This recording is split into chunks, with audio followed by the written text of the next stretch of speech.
हमार मेहरारू बाबूजी। मेहरारू? हाँ। क्या हो रे? कौन देखी बाबूजी मेहरारू हमार? मेहरारू? हाँ। क्या हो? वो कहीं खुदे तो? राहुल पता है कब से बोला तनी? अरे पता है कहाँ पता है? तू क्या हो? क्या रे? क्या आई? कौन देखी बाबूजी? तो कहाँ पता है कहाँ आई? राहुल लड़का की मेहरारू आई। तो मेहरारू बोले ए गुमटा कर ले रे? हाँ? कहाँ बाबूजी बोलता मत बोला नहीं बाबूजी।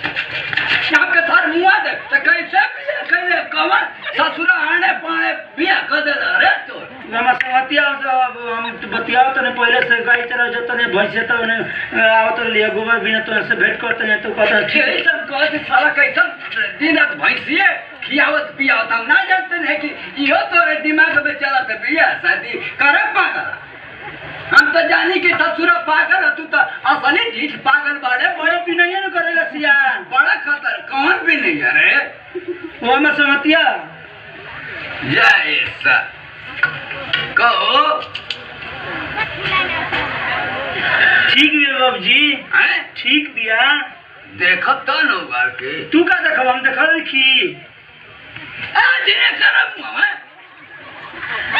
घर में भेजी बाबूजी तार लिया क्या भाई तिरंगा बिरंगा कैले हवा कह कह के यही में देखा रहा हूँ मामा बाबूजी घर में सर पागल सर की तू भी ले जा सर घर में ले ना यार चलो वो ना ससुर तोरे मुँह हमें कूट बता ससुर ये पागल सर की बात हम तो जानी पागल है भाई तो बड़ा खतरनाक पागल निकल गल हो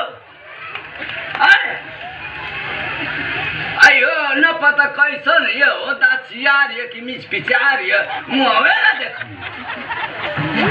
ये सर हम कहे कि असली पागल भाई ये तो बड़ा डेंजर पागल है वो बाबूजी जा तनी भैंसे तो खिया दे ऐसा पकड़ा पकड़ा पहन ले भाई ये क्या खरीदल अरे रख देते हैं रख दे था सर बता बड़ा तैयारी से भी अकेले रे बाबूजी खाना बना तरह दी खुदे खाना बनाओते साथ खाना पकवावा थवा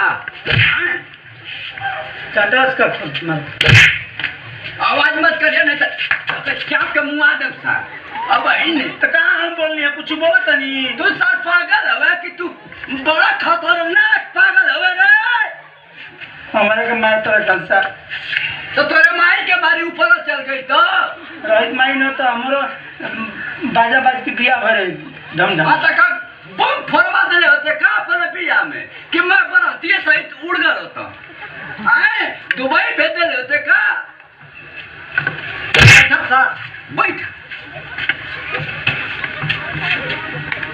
अरे पागल जो खाना न बनवा खा कर जो जय सा हमारे जिंदगी में तो एक कदम ओ भाई मर्दवा कहीं कहीं कुछ पागल हवा कुल की एकदम मुआ दी हमार दवा हाँ कहाँ बनी जी? नहीं सुना हिंदी तो क्या करते?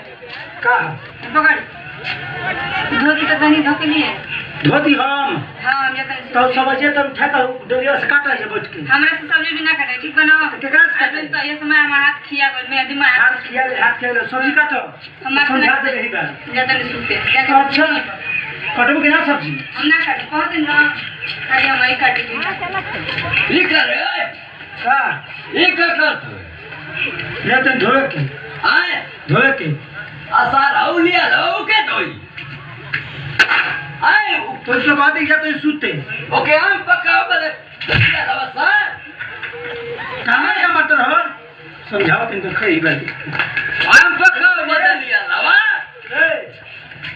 आओ तो पहले नहीं आओ आज दशहरी कला मका अरे काट ले आए काट बोली सुनाता है हमारा के कहा दिन कि हम ना कटो काहे ना कटो रे हमरा ना बनी हमरा मार तो पड़ा का धाक से गिर जीवो ही बा पूरा हमारा समझ उल्टा सीधा तो ओके का डाटा तो हुए रे कटिया हम तो ले जे बर्तन में तो बोलते हमारा काहे डाटा पे डॉक्टर कहता कि मर काहे और वो कर देंगे काहे मारते काय मारतो रे मत भेज ना पागल सन की बिया का के लिया तो अब मारा तो हां हां हां कहां गई ले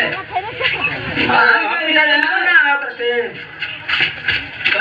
मत भेज मत मार 2 मिनट में खावा ना लगे के सोच हो जाए बोले खावा ना लगे कि कौन हथवा से मार के उलाट देने कर